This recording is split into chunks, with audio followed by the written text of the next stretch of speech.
রাজ্য পুলিশের নতুন ডিজি বিবেক সহায় রাজ্য পুলিশের ডিজি রাজীব কুমারকে কিছুক্ষণ আগেই কমিশন সরিয়ে দেয়। আমরা 2016 সালেও দেখেছিলাম বিধানসভা ভোটের সময় রাজীব কুমারকে সরিয়ে দেওয়া হয়েছিল, তিনি তখন অবশ্য পুলিশ কমিশনার পদে ছিলেন।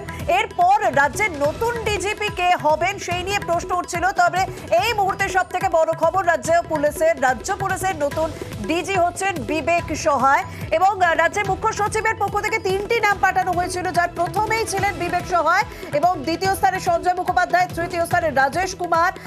তবে রাজ্য পুলিশের নতুন ডিজি হচ্ছেন বিবেক সহায়। শ্রমিক ভট্টাচার্য কি বলছেন শুনবো। অনেক বেশি প্রত্যাশা ছিল যেটা তিনি পূরণ করতে পারেননি, বা পরিস্থিতির বাধ্যবাধকতায় আজকে তাকে সেই আনুগত্যটা স্বীকার করে নিতে হয়েছে। তো এই ধরনের একজন অনুগত মানুষকে দিয়ে তো এভাবে নির্বাচন করানো সম্ভব নয়। তো আমরা আমাদের যেটা অবস্থান সেটা জানিয়েছি আমরা নির্বাচন কমিশনকে।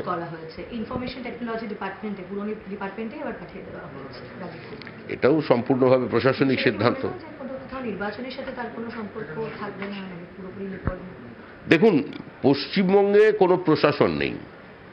পশ্চিমবঙ্গের প্রশাসন এবং শাসক দলের মধ্যে বাম জমানায় অবশিষ্ট সূক্ষ্ম বিভাজন রেখাটুকু মুছে গেছে। সুতরাং এখানে নেতা নেত্রী, প্রশাসন, দল, সরকার, শাহজাহান সব মিলেমিশে একাকার হয়ে গেছে। ফলে যে যেখানে থাকবে সে সেখানে প্রচেষ্টা চালিয়ে যাবে।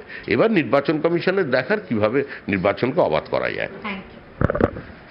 শ্রমিক ভট্টাচার্য তিনি এই প্রসঙ্গ তুলে কোথাও একটু খোঁচা দিলেন রাজ্য সরকারকে। তবে এই মুহূর্তে আমরা যে খবর আপনাদের সামনে তুলে ধরছি যে রাজ্য পুলিশের নতুন ডিজি হলেন বিবেক সহায়, কারণ রাজীব কুমার তাকে সরিয়ে দেওয়া হয় সামনে লোকসভা ভোট, নির্বাচন কমিশনের পক্ষ থেকে সরিয়ে দেওয়া হয়। 2016 সালে বিধানসভা ভোটের সময় আমরা দেখেছিলাম রাজীব কুমারকে সরিয়ে দেওয়া হয়েছিল, তিনি তখন অবশ্য পুলিশ কমিশনার পদে ছিলেন। এরপরেই প্রশ্ন উঠতে থাকে যে তাহলে রাজ্য পুলিশের নতুন ডিজি কে হবেন। এরপরেই জানিয়ে দেওয়া হয় যে বিবেক সহায় তিনি হচ্ছেন রাজ্যের নতুন ডিজিপি। বিবেক সহায় তিনি হচ্ছেন রাজ্যের নতুন ডিজিপি এবং যে খবর আমরা দেখিয়েছিলাম যে 3টি নাম পাঠানো হয়েছিল মুখ্য সচিবের পক্ষ থেকে জাতীয় নির্বাচন কমিশনের কাছে।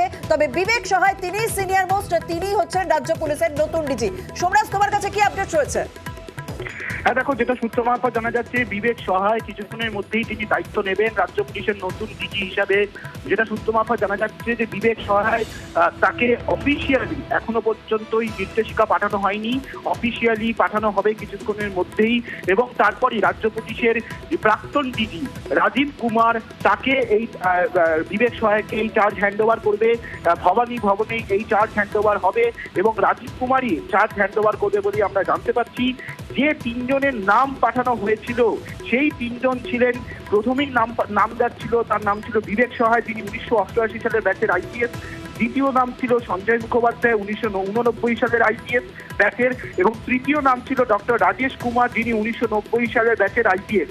এই 3 জনের নাম নবান্নের তরফে পাঠানো হয়েছিল জাতীয় নির্বাচন কমিশনের সেক্রেটারি রাকেশ কুমারের কাছে এবং তারপরই বিবেক সহায়কে রাজ্য পুলিশের নতুন ডিজি হিসাবে নিয়োগ করা হলো এবং জাতীয় নির্বাচন কমিশনের নির্দেশিকা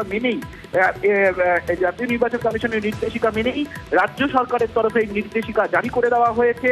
এবং রাজীব কুমার, যিনি রাজ্য পুলিশের ডিজি ছিলেন, তাকে আপাতত রাজ্যের তথ্য প্রযুক্তি দপ্তরের অ্যাডিশনাল চিফ সেক্রেটারির দায়িত্ব দেওয়া হলো। তিনি আপাতত ওই দপ্তরের দায়িত্ব সামলাবেন, তেমনটাই নির্দেশিকা জারি করা হয়েছে। আর তার সঙ্গে নতুন ডিজি হিসাবে কাজে যোগ দেবেন বিবেক সহায়, 1988 সালের ব্যাচের আইপিএস অফিসার। তিনি যোগ দেবেন আজ সন্ধ্যে, আমরা আগেই জানিয়েছিলাম সন্ধ্যে 7টার মধ্যেই আজকে রাজ্য পুলিশের নতুন ডিজি নিয়োগ হয়ে যাবে এবং বিকেল 5টার আগেই রাজ্য পুলিশের নতুন ডিজি নিয়োগ করে দেওয়া হলো। বিবেক সহায় তিনি আপাতত রাজ্য পুলিশের ডিজি হিসাবে দায়িত্ব সামলাবেন পরবর্তী নির্দেশ না হওয়া পর্যন্ত। জাতীয় নির্বাচন কমিশনের কাছে যে 3 জনের নাম পাঠানো হয়েছিল তার মধ্যে বিবেক সহায়ের নামই চূড়ান্ত করেছে জাতীয় নির্বাচন কমিশন এবং তারপর জাতীয় নির্বাচন কমিশনের তরফে নবান্নে সেই চিঠি পাঠানো হয়। সেই চিঠির প্রেক্ষিতেই নবান্নের তরফে নির্দেশিকা জারি করে দেওয়া হয়েছে। আজ সন্ধ্যের মধ্যেই রাজীব কুমার রাজ্য পুলিশের নতুন ডিজি বিবেক সহায়কে দায়িত্ব চার্জ হ্যান্ডওভার করে দেবেন। যেমনটাই সূত্র মারফত আমরা জানতে পারছি ভবানী ভবনেই সেই চার্জ হ্যান্ডওভার হবে বলেই আমরা জানতে পারছি। একদম সোমরাজ, তুমি সঙ্গে থাকো। আরো একবার জানিয়ে রাখি যে রাজ্য পুলিশের নতুন ডিজি হলেন বিবেক সহায়। সন্ধ্যেবেলার আগেই তিনি দায়িত্ব বুঝে নেবেন রাজীব কুমারের থেকে, কারণ বিকেল 5টার মধ্যে রাজীব কুমার তিনি দায়িত্ব বুঝিয়ে দেবেন বলে জানিয়েছেন। রাজীব কুমার বর্তমানে তিনি রাজ্যের ইনফরমেশন টেকনোলজি ডিপার্টমেন্টে দায়িত্ব সামলাবেন। তবে এই রাজীব কুমারকে সরিয়ে দেওয়া এই প্রথম নয়। আমরা নির্বাচন কমিশনের পক্ষ থেকে 2016 সালেও দেখেছিলাম, বিধানসভা ভোটের সময়ও তাকে সরিয়ে দেওয়া হয়েছিল। তখন অবশ্য তিনি পুলিশ কমিশনার পদে ছিলেন না। কিছুক্ষণ আগে রাজীব কুমারকে নির্বাচন কমিশনার রাজ্য পুলিশের ডিজি পদ থেকে তাকে অপসারণ করা হয়। তারপরই প্রশ্ন উঠতে থাকে তাহলে রাজ্য পুলিশের নতুন ডিজি কে হবে। তবে কিছুক্ষণ আগেই তথ্য দেওয়া হয়েছে, বিজ্ঞপ্তি প্রকাশ করে জানিয়ে দেওয়া হয়েছে রাজ্য পুলিশের নতুন ডিজি বিবেক সহায়।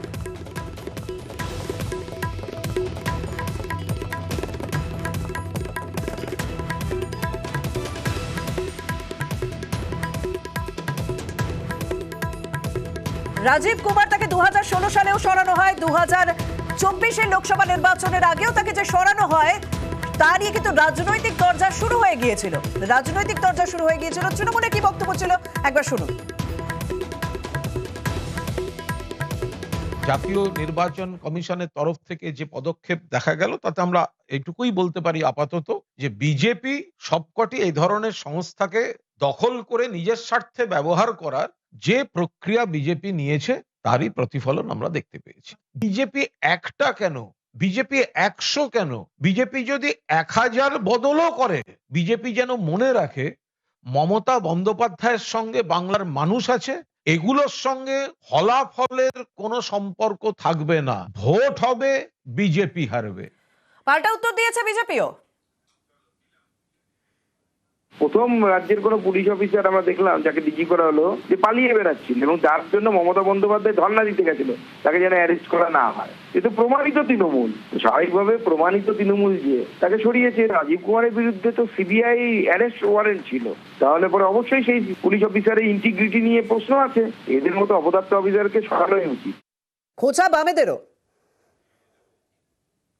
নরেন্দ্র মোদী অমিত শাহর সঙ্গে পরামর্শ করেছিলেন মমতা ব্যানার্জি অপরাধী, তদন্তের অংশীদার, তদন্তে অভিযুক্ত রাজীব কুমারকে ডিজি কেন বানিয়েছিলেন? মমতা ব্যানার্জি ওকে ডিজি করেছিলেন এই মনোভাব থেকে যাতে এই বিভিন্ন রকমের তথ্য লোপাট করার ব্যবস্থা করা যায়, এবং এটা বোঝা গেছে যে অনেক রকম ব্যবস্থা করে তথ্য লোপাট করার পর শিবু শাহজাহান অ্যারেস্ট হয়েছে।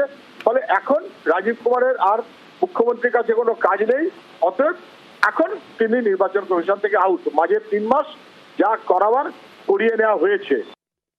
খবর